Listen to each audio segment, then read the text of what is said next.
Living anew from a clean slate is still not an ordinary idea, not the same as stealing an expensive painting from a merchant's mansion, but it's not the first time. Life was already throwing him from one state to another, and Kaz was bending over, adjusting to the changes so that later, throwing up his snow-white arms, he would roar in silence too loud for him, to no one knows who or for what. "Look at this monster, you created it." In fact, he understood that their world was not very fair, and its entire existence resembled a meticulously detailed treatise on the subject, carved into nothing and nowhere. A thick candlestick on the edge of the table caught my distracted eye, just for a second. After that, he seemed to turn into an ephemeral blob in space, or he didn't exist at all. Late evenings and nights multiplied melancholy in two, and Kaz froze somewhere on the edge of what entailed a complete breakdown of reason, as if repeating, "You can't. You can't give in again. You can't go back to being the worst version of yourself, trying to fix what's hopelessly broken and rubbing your palms into new bloody scars." Kaz ran his fingertips almost weightlessly but still longingly over the petals of the flowers next to him. Ironically, even he turned out to be extremely greedy for everything prosaically human, like the primitive need to feel someone's hands on bare skin, not for a thunderous blow that breaks out cartilage, which is why wild geraniums now and forever bloomed on the windowsill of the riveting, as a reminder. What exactly, when there are countless options, you won't understand, whereas Kaz should push aside all the destructive torments and imagine that Inej sailed away from him a long time ago, and he stayed in Ketterdam to wait for her return. Kaz tried not to think about the fact that she hadn't returned for too long, even though she had promised that she would stay with him, hadn't rejected either his love or his spontaneous proposal. A raven cawed somewhere. With a flutter of his wings, he leisurely disappeared from sight, expertly merging with the ink of the night, which betrayed the feathered wanderer only by the silver of the starlight. Strangely enough, there was not a single living soul outside the walls of the riveting house, which was very unexpected for the criminal territory, and Kaz leaned against the windowsill and exhaled heavily. Isn't it crazy that at such a time, the most dangerous murderer of the barrel has not yet given himself up to sleep, not at all because he was preparing for important negotiations or whiling away the hours auditing accounts? His thoughts took him far away, twisting and settling into his skull like a subcutaneous brain cohabitant. "What do people think about when they die?" came suddenly, but it settled on my mind frighteningly easily, running through the fjords of blood vessels in my head instead of blood. Kaz had no doubt that the second before his father was crushed by the plow, he was thinking about all sorts of farming nonsense akin to buying livestock feed or harvesting crops. Geordie, who was still thinking straight, but was already coughing loudly and giving up hope that he would overcome the plague, probably carried along with the guilt relief. He had believed, and Kaz had no doubt, that they would die of that infection together, and for a boy his age, it meant taking off from "I feel an unbearably heavy burden of responsibility." And what was Inej thinking when she realized that she had no chance to survive? When the healer from the crew tried unsuccessfully to stop the blood from myriad open wounds, when everything they had, patiently built, not only cracked, but disintegrated and crumbled into glass chips under their feet. What were you thinking about when you were dying? Into the emptiness of rushing thoughts, Kaz picked up a bright green geranium leaf with a kind of courtesy, as if taking a woman by the sleek little hand. All her saints could see if they really existed, and they were watching him like a God-defying bandit. For a moment, it occurred to him that the leaf would twist and squeeze his finger in response, as if in mute consolation, appealing to the fact that he was not alone. His hand dropped to the substrate.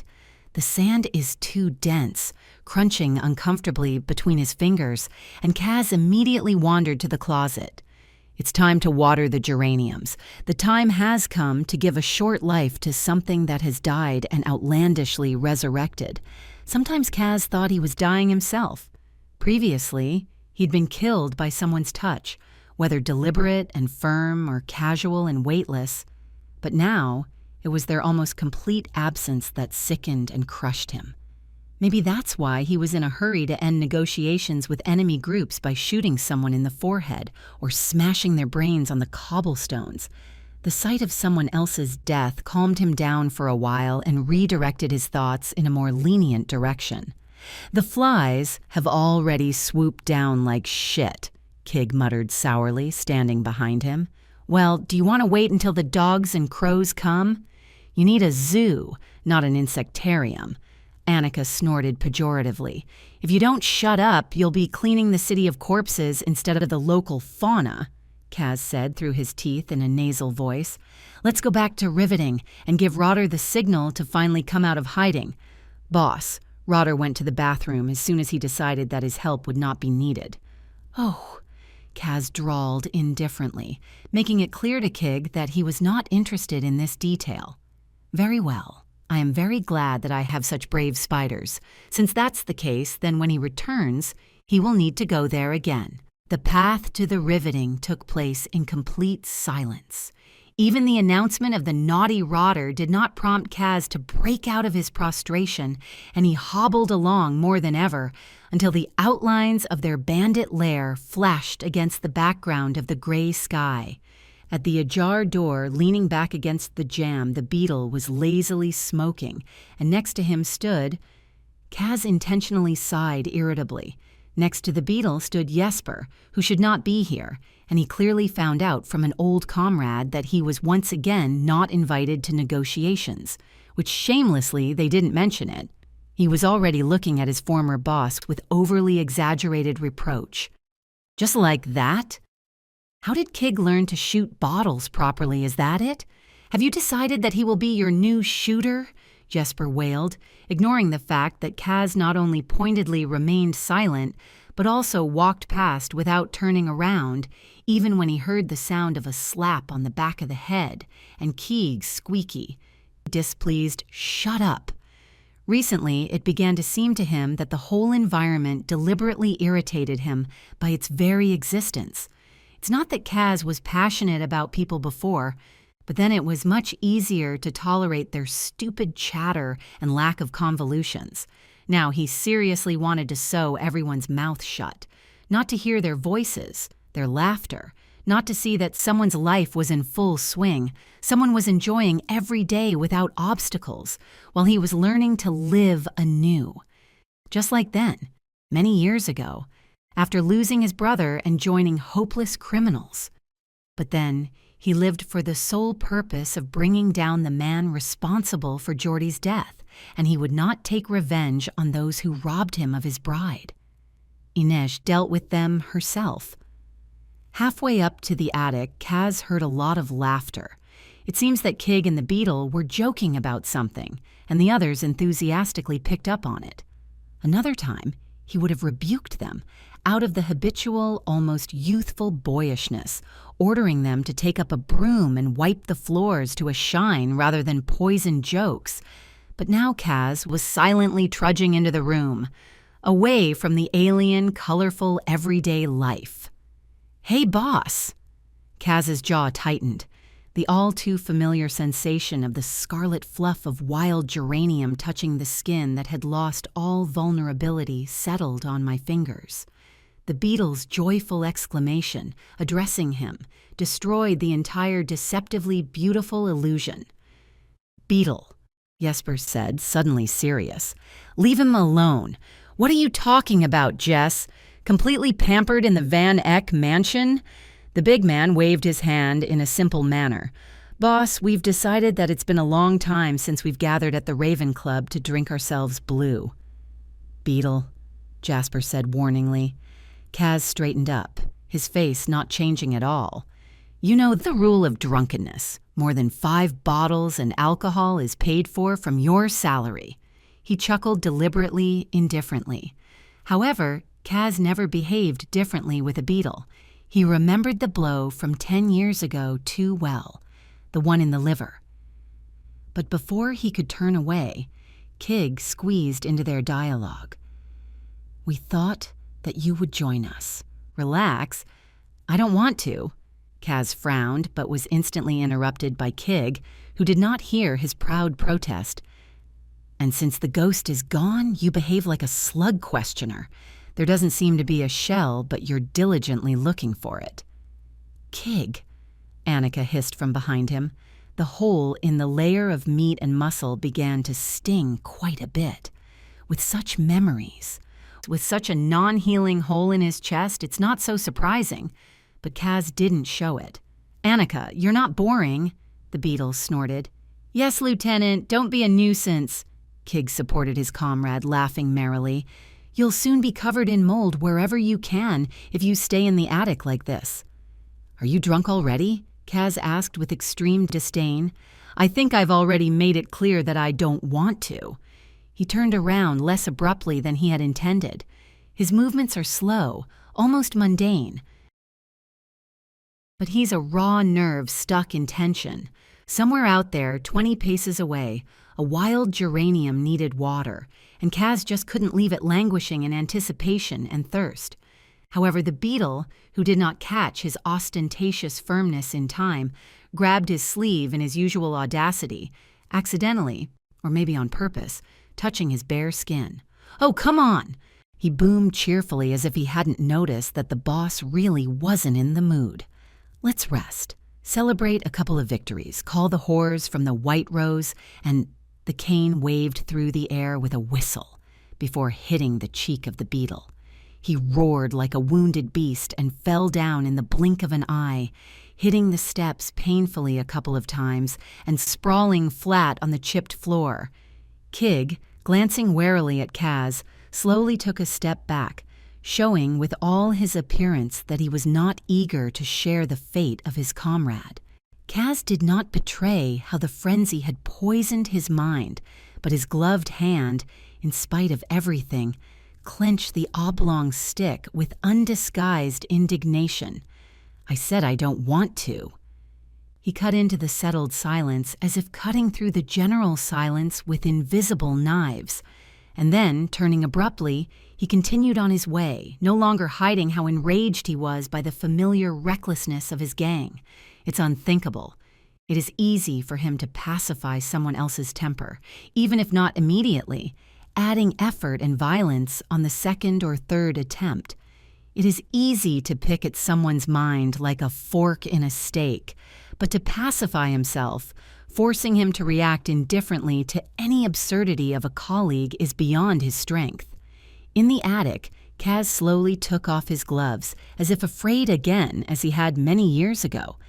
After that, he raised his gaze, looked in front of him, discerning the features he needed in the ripples. There, on the contrary, a thirsty flower was waiting for him, and he would not harm him, neither in the guise of a geranium nor in human form, and something suddenly ached in him again, shrinking as if a ghostly spiral embedded deep behind his ribs was crushing all life in him into pieces, and he himself was somehow inanimate, stuck in colors and outlines, like someone's sick hallucination. Someone becomes what they deserve, for example, a worm that can be crushed at any moment. This means that a person was a sinner, and someone can be whatever they want to be. I would become a geranium on your windowsill because it is already completely withered. Inej often hid in the shadows and behind high walls, where an ordinary person would not see her. Even after his one-time warning and a series of failures, she did not lose hope that one day she would be able to sneak up on him and show that her talent was much stronger than all his far-fetched skills. Kaz, on the other hand, had always found her, always felt her. But now that she was wandering around him in spirit, somewhere on the very border of the living and the dead, he had lost this opportunity. Inej was far away from him, much further than usual. Hitherto, they had been separated only by endless nautical kilometers. and now several meters of wetland had been added to them. And at the same time, paradoxically, she was with him, in front of him, except in a different form and not saying a word. However, Kaz did not speak aloud to her either. It was not enough to conduct a monologue addressing a flower. Carrying a jug of clean water, he tensed, and immediately realizing something, grimaced as if bitterness was curling on his tongue. Who will water the flowers if, lost in thought during a fight, he does not notice how an axe flies into his head and lies tortured by carrion on the dirty ground? Who would help her live if not him? But Kaz dismissed these thoughts as quickly as they appeared, convinced that if something happened to him, the geranium would immediately wither and touch the windowsill with dried leaves. The tip of the pen traced lines of letters on the parchment, while crows chattered outside the window. Kaz rarely cried. In his carefree childhood, as a child with a special faith in the best, he smiled much more often. After climbing out onto the wet sands of the harbor and watching his brother's ugly body beating against the rock giants, he, shivering from the cold, simply forced himself to calm down and reflect with a steely mind that was not yet inherent in the boy, so as not to waste time on empty tears. 13 years ago, Kaz gave up on the very day he became forever older than Geordie, who was stuck at the age of 14 somewhere out there in troubled waters, dying miserably and without a funeral, even the most primitive. 13 years ago, Kaz thought this would be the last time. In the end, it turned out to be much easier to cultivate apathy towards everything living and dead than it sounded in words. When Inez died, when he put the ring on her finger, when he swore that it was hers from the moment he saw it, Kaz could not patch the crack in the dam he had built. He began to sob. For the first time since he finally rid the world of his old identity and plunged into darkness, Kaz remembered that his leg hurt like hell back then. After all, sitting on his lap at a low couch with a dislocated limb was a stupid idea. But he wasn't up to it.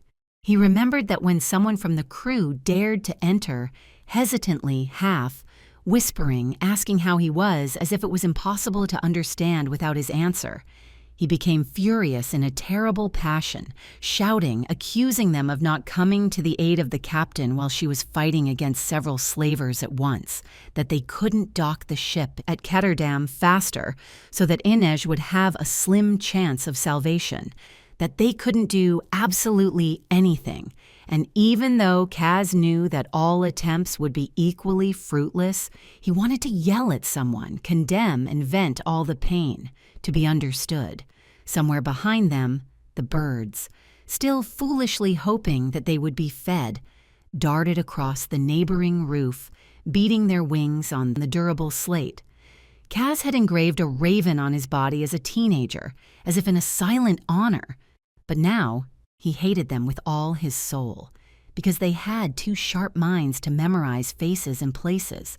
For the fact that they flew here every day, that they brought him back, dragged him back to that notorious past, made him remember that once Inej sat in his attic and, as if out of boredom, threw them breadcrumbs. One day Kaz, busy with paperwork, casually muttered that she should not crumble on the windowsill, but immediately he shuddered violently. He whirled around, remembered, and he fell silent. The crows flew away quickly that day, but returned the next day.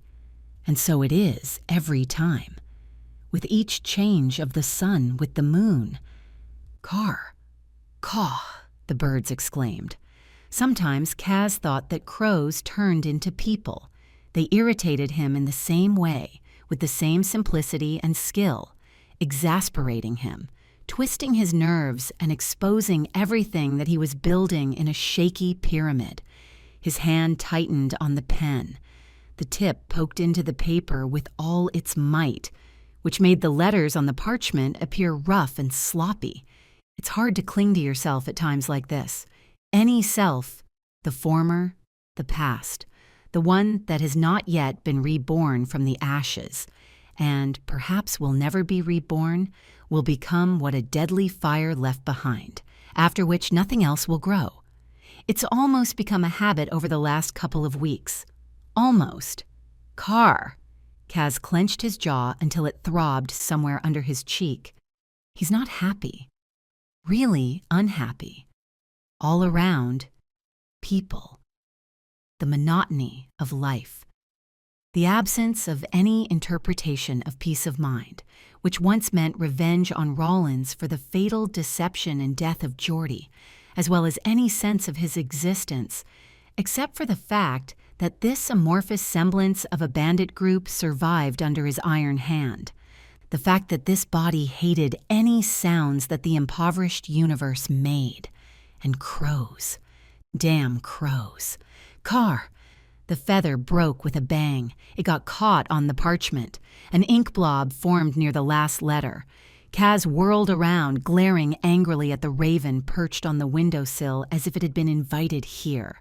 Unable to stand it, he hurriedly took off his shoe and with a booming shoo threw it at the uninvited guest. The boot ended its flight, slamming into the shaky wood and scaring off a fleeing bird. But Kaz did not have time to rejoice at a small victory as his insides froze. The vase with geraniums dangerously swayed. As soon as he jumped up from his seat in order to run and prevent an undesirable outcome, she rolled over and fell out of the window. "No!" Kaz exclaimed, but the answering rattle of shattering glass served as a snide, victorious yes. Wasting no time, he darted to the stairs, rushed down despite the cramps in his leg and the uncomprehending glances of the scum resting on the ground floor of the riveting. Kaz didn't know if there were people outside, if someone could have caught him like this, and he didn't want to bother his head with outside thoughts. Geraniums sprawled on mounds of earth, then on the remains of a broken vase. The sand scattered, settled in different directions, and a gust of wind almost picked up the flower and carried it away, if Kaz hadn't managed to put them all together in time with shaking hands. Before he could touch it, it was as if he were collecting the remains of someone very important, picked them up and pressed them to himself, as if they were not flowers at all, but someone's almost corpse, someone alive and inanimate at the same time. "What have I done?" Half madly, hysterically, with that bursting feeling of guilt, which he had not known for a long time. And it was killing. Not physically, and Kaz should have sneakily added. Unfortunately, keeping an eye on the geranium was his only assignment, and he had just enchantingly thrown it off the window. Kaz would not have looked at any other flower, even if it were the same geranium but still different, thinking that one of the passers-by would pick it up and sell it for money they were not worth. But now he was haunted by a feeling as if he had committed betrayal, and that he didn't betray a stranger at all. Inej did not stay long in Ketterdam. The next day, Kaz, not personally, he sent Rotter to do this, contacted her crew so that they would take the captain with them and bury him in her native lands. He told her not to take the ring off, just like he had told the gang. Months later, gazing at a geranium planted in a clay pot, Kaz thought about it more deeply. As a child, he visited the grave of his mother a couple of times, whom he barely remembered. It seems that she died of heart problems. But Geordie, out of childish stupidity, blurted out that there were difficulties after the second birth. He never went to his father, blaming the fact that there was no opportunity. After all, Kaz had not returned to his native village since his death, and his brother did not even have his own grave to cry, pour out his soul and remember the past. But Inej had it. He still remembered her, so after almost 6 months he had to visit her at least once.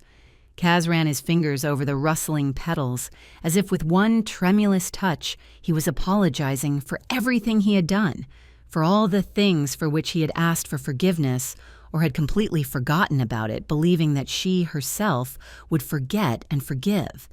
It is often customary to come to the dead not empty-handed, but what will he bring her? He could come with a bouquet of flowers, but it would be sickeningly banal, and not so much because there were plenty of these flowers brought to Inej by those who managed to come to her before him. He could have put her daggers, which she jokingly or seriously called his gifts, and Kaz didn't like it. Seriously or not, he could have given her more than a bunch of knives. But not only will she no longer need them, but some Philia will manage to steal them and appropriate them for herself. Kaz froze. His fingers methodically and gently stroked the scarlet leaves. He remembered once gently stroking her hair, while she pretended to be reading a book very thoughtfully and completely ignoring him. "I'll give you my gloves," he finally blurted out. And that was the first time he spoke to her. The gloves were lying nearby, now serving him as an ordinary accessory, not armor. It would be symbolic to put on her grave what she had saved him from, to say goodbye to that part of the past that was tearing at the inside, to give her something to protect in return for the fact that he would take care of geraniums. About her.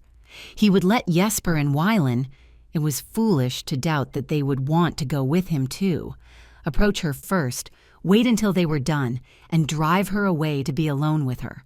To pack my gloves and say goodbye. Not forever, of course. He will come back to force himself to leave. Kaz got up slowly and put on his hat. A new one, no longer ordered by her for every word he said between the words, "And don't forget to order me a hat," patiently waiting for a polite "please." He stopped at the threshold and then, after thinking a little, looked over his shoulder. Geranium was still standing in that place, like a companion who would be waiting for him. He will be the one who stays in this attic, who will brighten up his lonely hours when he returns here again. Kaz waited, then closed the door. A ship to Ravka was waiting for him at the 5th Harbor.